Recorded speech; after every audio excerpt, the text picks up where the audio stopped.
Hola, ¿qué tal? Welcome y bienvenidos a otro episodio de la Prensa Latina Local. And today we have a very, very awesome guest that I've been excited about this interview for a long time. I've known of him for quite some time now, and we're super excited to have him. He has the secrets to all the good spots when it comes down to eating in Memphis, Tennessee. So if you love food like I do, and I know you do too, please make sure that you don't miss this episode. And anyway, welcome my friend Jimmy from the channel of Foodie Jimmy. Thank you for having me today. I appreciate you. So we're like super excited to have you in here, and we kind of want to dig into kind of like getting to know you because we've only seen you through the lens of like Foodie Jimmy, but I also want to get into like also the cool spots and how you got to grow your channel too. So welcome. And first, it's just like when I've seen your channel, were you born in Memphis? Born and raised. So I went to Snowden. If you're a green dog, you've been in Snowden. If you're a Central Warrior, you've probably seen me. Then I went to the University of Memphis, and so go Tigers. And then I went to physical therapy school in East Tennessee. Yeah. And then I did a residency in the Bay, California, and then now I'm back. So you went from like you still doing therapy? Yes, physical therapy. You're still doing physical therapy, so it was pretty cool. Like, how do you go from like physical therapy to like having one of the fastest growing food channels in Memphis? So the cool thing is that's how I discover new places. Is I do home health. So I go to service all of Memphis, Collierville, Bartlett, Orange Mound, South Memphis, and so when I'm driving, I keep mental notes in a journal. Oh, that place looks cool. Let me stop by one day. And so a lunch break or a snack, that's where I am. Yeah. So all these new places is either discovery through me driving around Memphis or people reach out. That's awesome. And so do you remember, like, have you always had that growth in your channel, like when you did the videos, or do you remember like when one of your videos went viral and you're like, holy, like that's crazy? It was a rough start. And so I had a girlfriend at the time who helped me kind of with the angles, and she was a food influencer in Houston. And so she kind of pointed me the right directions. I had to film for her sometimes. Yeah. And then what took off was Karami ramen. Yeah. And I just did some content. It took me 30 seconds to a minute to edit and put it together. And then I guess it was just a trending spot, and it just blew up. It hit maybe 300,000 views within a day. Within the day. And then I knew, let me keep on running with this and see where it goes. And it's important because there's a lot of young people. It doesn't have to be young, but a lot of people that get to starting that want to start like having their own channel, and then they might see that they only got like 5 views, or they get low views, and then they think. Here's what I also like. They think it's the camera. They think it's the knowledge of editing and stuff. And sometimes it's super organic, right? The most viral videos, like you said, it's just like you weren't expecting that one. Yeah. If you're going to content creation, don't give up, of course. But a couple advice is post. If you can post every day, get over the camera shyness. If you can find information that people actually want, not just what you want to do, but what people are looking for, what there's a problem, solve it for them. And so once you have a problem you want to solve and help others, or have something you want to entertain people with, that is your niche. And so once you kind of fine tune things and become your own person, things start going the right way. Dude, that's awesome, man. That's an important message to have to everybody, man. And you can take that, you can apply it to all the niches. You can apply it to whatever thing that you're constantly going at it. And if you're going to the gym, all you got to do is show up, man. Just continue showing up. But I'm glad you said that to everybody. And, dude, so we're like in Memphis, Tennessee, the barbecue capital of the world. We have so much food when it comes down to, like, I'm from Mexico, and there's probably more Mexican restaurants and barbecue joints in here. And one question I always get is like, where's the best Mexican restaurant? And I'm like, dude, like what do you want to eat? Like, and that's kind of like what I tell people, you know, it's like, do you want Mexican seafood? Do you want some good tacos? But even in the tacos, you have different styles of meat. So like, if you want some good barbacoa, you want to go here, you want to go there. Uh, you want the most authentic hole in the wall. Like, so it's a pretty cool thing that you get to explore and you get to go these places and show people. Now, we recently went to Emilio's with you, and I think it was one of those cool things where like tamale spots, right?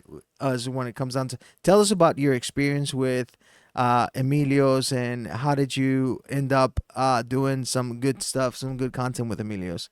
Well, to begin with, Emilio's, when I was first starting, they reached out. I'm talking about I had maybe 2,000 followers. Yeah. And I guess they saw something I didn't, because I guess they saw someone that had, they saw something. And so they said, hey, come down.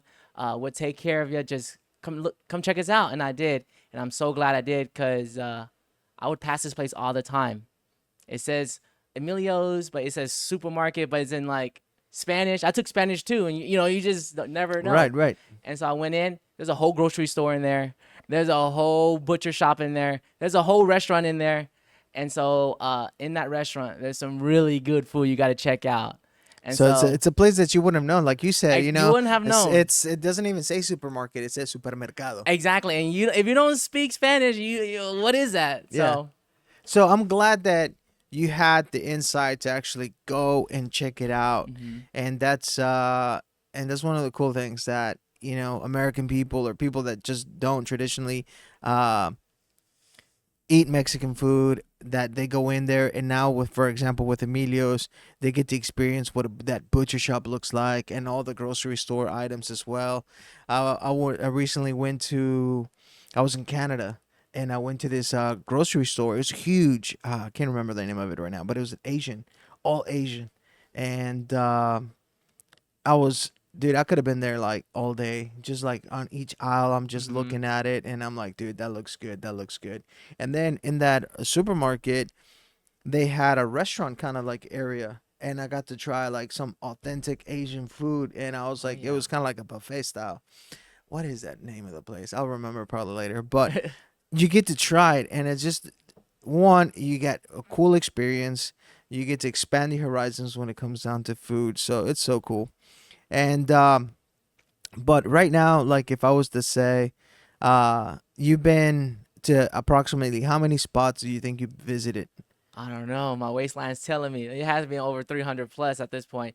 Oh, speaking of places that you described, we're getting something like that in Memphis or the surrounding Memphis or Cordova within the next year. Have you heard of Vitwa? Yeah. So that Vietnamese grocery store is expanding to Cordova area on Germantown Road. And it's going to be just like that supermarket. Yeah. They're going to have all these Asian diners. It's going to be the new Asian town. I think it's good. We have Rio Grande. They have that supermarket down in the summer. Monica and Mr. Tommy. Yes. So I known them for a long time. I love Mr. Tommy and Monica. They're super great. They're awesome. And I know, dude, when they had Viet Hoa, they had VH Foods, and I'm super excited to have that. I heard about it, and I've seen it on the news and everything. And so I'm super excited to have that here in Cordova. We're gonna be full. Memphis is going to be hungry for more for sure. We should do a dual action where we do like in simultaneously in English and Spanish. Maybe we should do Vietnamese. Let's do it. Hey, I'm down. Kind it all down, you know. Down. So that's the cool thing. And that's one of the things that we're striving here, and not just in La Prensa Latina, but us here as a company, we're trying to more bilingual media. And bilingual media doesn't have to be just obviously Spanish, English, and it can be, the list goes on. Yeah. But that's one of the cool things about Memphis is that diversity, man.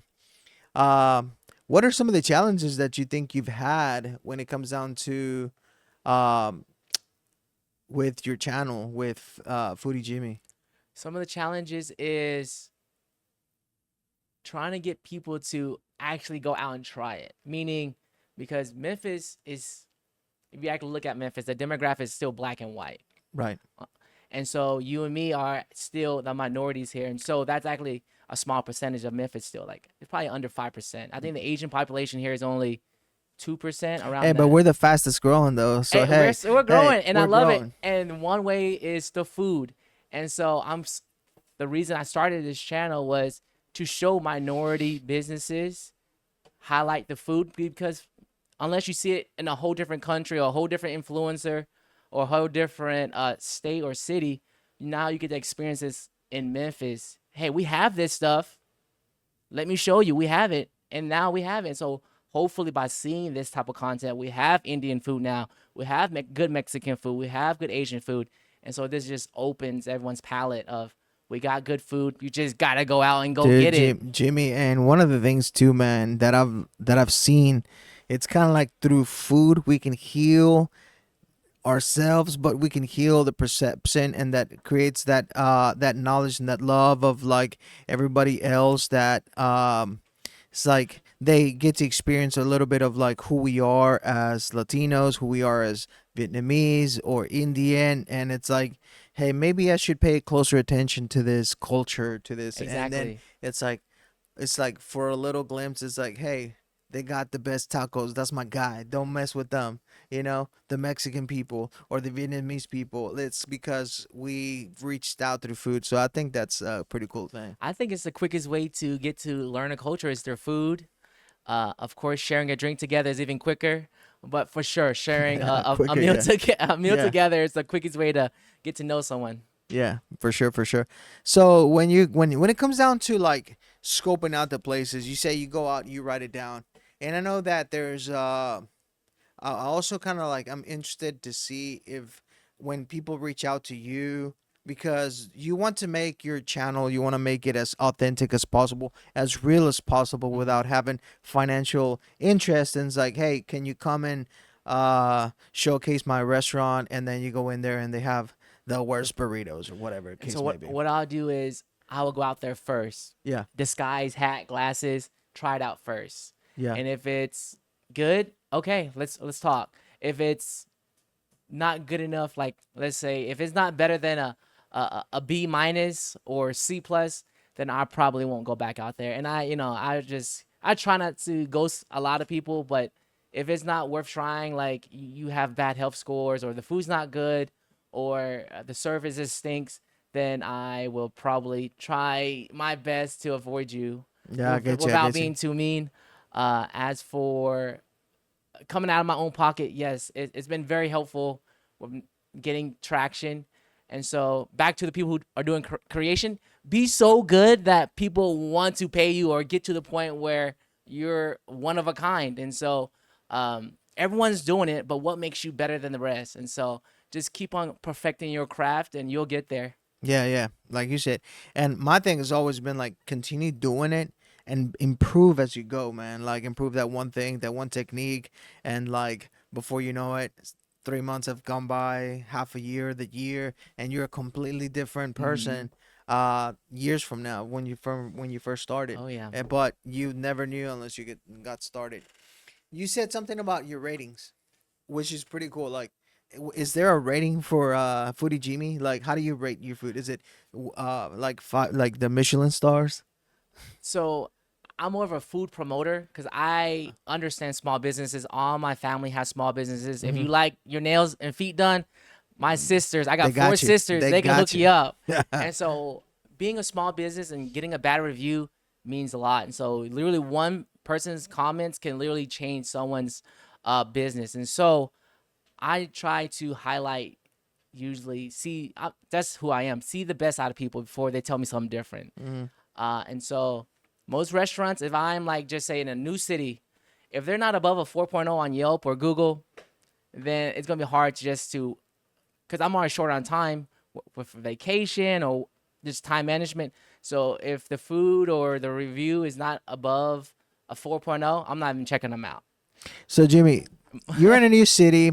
Uh-huh. For those that are here, even here in Memphis, like even if you're just trying to pick out your new spot, how do you what are some of the recommendations that you can tell people to look at? If it's Google reviews, Yelp, how important is social media, their content on social media? Can you tell us a little bit more on that? Yeah. So So when you're on social media, everything can be real or everything can be fake, and so everything has AIs nowadays. So you gotta be very careful. So everything can look delicious and tasty, and then you get there, it's like, oh, this is a miss.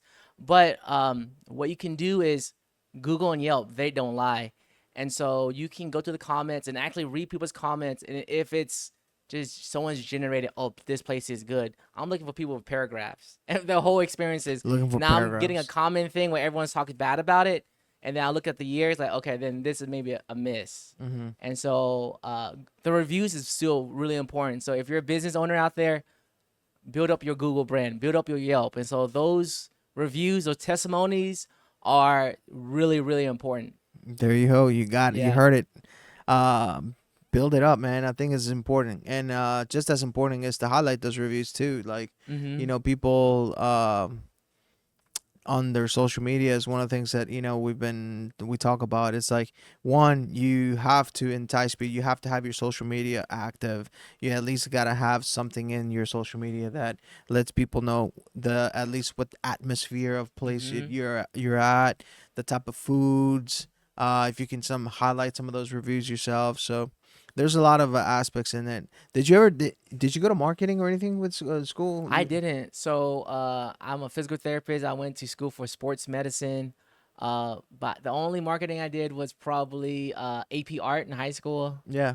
I always enjoyed art. The only art training I did was I took an entrepreneur class in Yeah, yeah. Memphis, and that wasn't even art. It was just teaching you how to be an entrepreneur. Yeah. And I think that was one of the most important classes. This is after 9 years of school, and then I just decided, let me sign up for this weekend course at the University of Memphis, and it just took off and, Blew up. Yeah. and it just changed my mind, how to think, what business is looking for, and so that helped so much just to open that door for me to understand marketing, understand entrepreneurship, understand what it takes to run a business, how to stay sufficient of everything, and numbers. People don't understand that just because they have influencers coming out. The one thing I see the businesses, especially mom and pop places, is I can come one time and it helps, but what's going to help is how are you getting into fixing your marketing thing? Yes, you don't have a budget, but all you need is a phone. All you need is You a need to metro. I mean, continue. a phone plan that you can just literally shoot with your own phone. You don't need all this high tech stuff. Yeah. Just take some time, learn how to frame things, learn how to what's trending, things like that. And I see usually the businesses that are hurting is the ones that don't want to take that initiative to learn how to operate a phone. That's 1,000%. You go in there, you build a momentum for them, and you want to help you, Mhm. which is great, man. I love what you're doing. You help those businesses, great, bring that momentum. And what's important is to build on that momentum by, like you said, continue building that post, continue inviting other people to come and Exactly. try it. Exactly. And so that's awesome, man. Yeah, just And having different strategies yeah. can be helpful for sure. and so you've been doing this with Foodie Jimmy for how long? I would say so. I've had the handle for. I used to be Jay Smiley, Jay Smiley. so that was. We talked about my a friend named Yeah. Oso or JP, Yeah, yeah. and we used to do rap videos. Oh, I think I And so remember. I yeah. was the hype man, and I was Jay Smiley. That was my hype man persona, and then I changed it within the last 6 years, Foodie Jimmy, Mhm. and then I've been doing part-time content creation about a year and a half now. About a year and a half, Mhm. dude, and you've blown up in that year and a half. Which congratulations Thank to you, you, man. thank you. Now, has it come to like? I know you probably thought about it when you're like sleeping at night, like when it comes down to the feature of Foodie Jimmy, the physical therapy business. Have you thought about how do you scale up this one business or the other, or merge, or what are some of the plans or that you might have for us? If you can tell us, of Yeah. course. So Foodie Jimmy is more not really a business, but it's more of I guess a hobby for right now. Yeah. My winning movement is my business, and that's a physical therapy business. It's cash based, meaning no insurance. So tell us about your other business too. So, I'm intrigued.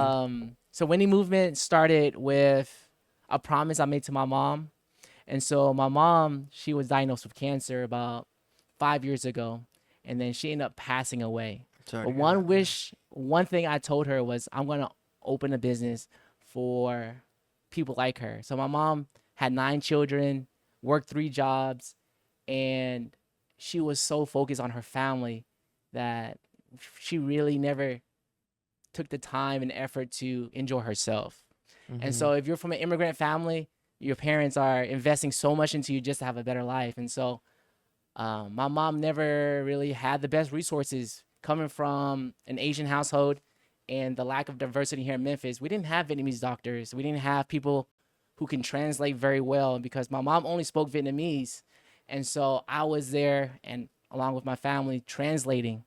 And if you're 5 years old, going to the hospital, going to the doctor, We can trying relate. to translate for doctors, Yeah. you don't know what's going on. So that's why I really became a physical therapist. And that's why I opened Winning Movement, to help families navigate why you have pain, why you aren't moving as good. And I want to be that resource here in the community, not only for physical therapy, but let me point you the right direction. Maybe right. you got to talk to this person or this person. And so Winning Movement has become something I'm moving forward. Is going to be introduced more often. And do you have a physical location for Winning Movement? Yeah, so I'm on 4000 Summer Avenue, appointments only. And that's the goal, is to get people hungry for more Winning Movement and getting people winning. That's awesome. And to your point, it does, from the physical therapy and eating right and eating healthy and being is one of those things where it can play a part in what you're doing with Foodie Jimmy too. Yes, And so I can see how you can even merging those two together. yeah, so the foodie stuff, I think, is a blessing from my mom. I honestly did not know this was gonna go up, but I think my mom this is an avenue, or that she's still here, meaning to helping me grow my page, understanding my mom. She never told me she loved me. Oh, of course she loved me, Right. but being from an Asian home, they don't tell you they love you, but they show you by feeding you, giving a house over your head, doing things that they never mentioned. So that, to me, is the love that I got from her, right? And so probably one of the strongest women that I to this day, she's my role model. And so it's tough that she's not here, but I know she's still blessing me to this day. Absolutely, Yeah. man. Absolutely. I know your mother's with you, and she's with you in spirit, and I know she's with you and Yeah. just being who you are. And I so, can yes, probably hear it. I don't know your mother, but probably people see your mother in you.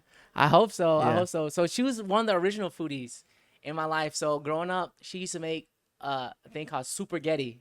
Super good. Spaghetti. And so it was spaghetti because Yeah. she couldn't speak English, so she will call it Spaghetti. spaghetti. That's funny. And that spaghetti, once that meat kind of dried out, then we made tacos. What? And so no one taught my mom how to make tacos. She just started like looking at magazines. She's like, I can do this. And so she started baking. She started doing these other things. And so growing up, these foods were introduced to me by my mom, by her like representation, or her That's great. her way she dude. made it. Shout out So, to your mom. Yeah, man. yeah. Spaghetti, Spaghetti. and then tacos, spaghetti tacos. Yep. I almost want to feel like I've seen spaghetti tacos somewhere out there, a song or something like that. It just We can brings make it. We yeah. can make it happen. So, man, we're super excited to have to continue watching your journey and Foodie Jimmy, and of course everybody in Memphis and anybody not just in Memphis, but those who are traveling to Memphis. Check out Foodie Jimmy's channel because you'll have the best in So, like, you have food from Vietnamese, barbecue. Can Everywhere you at kind of this go through point. everywhere? Everywhere. And so one of my ex-girlfriend's mom used to call me the adventurous tongue. Yeah. And so I'll eat anything. I'll eat anything, really. It's just, if it's good, noodle, whatever. It can be intestines. It can be whatever. If try it. I'll try it. If it's good, I'll try it again. So That's and then I'll recommend it. So That's awesome, man. Well, I appreciate it, and there's a lot we can be having conversations here for forever. But I love what you're doing. Much continued blessings in both of your projects, and I definitely can relate, not just as a Latino, but as an immigrant, like you said. So our immigrant community. So there's a lot that we have in common. But for those that, continue looking at Foodie Jimmy's channel, those that are here, those that are coming to Memphis, that are doing some traveling. But I'm gonna roll out the red carpet for you, man, for this camera. Tell everybody how they can find you, some of the things that you have coming up. And but yeah, so we're super excited. Para toda la comunidad hispana, Foodie Jimmy está en todos los lugares relacionado en la comida, así es que no se lo pueden perder. Foodie Jimmy, I'm gonna roll out the red carpet for you, man, and your camera. Tell us how they can find you. I'm Foodie Jimmy, here to make you hungry for more. Until next time. Gracias. Hasta la próxima.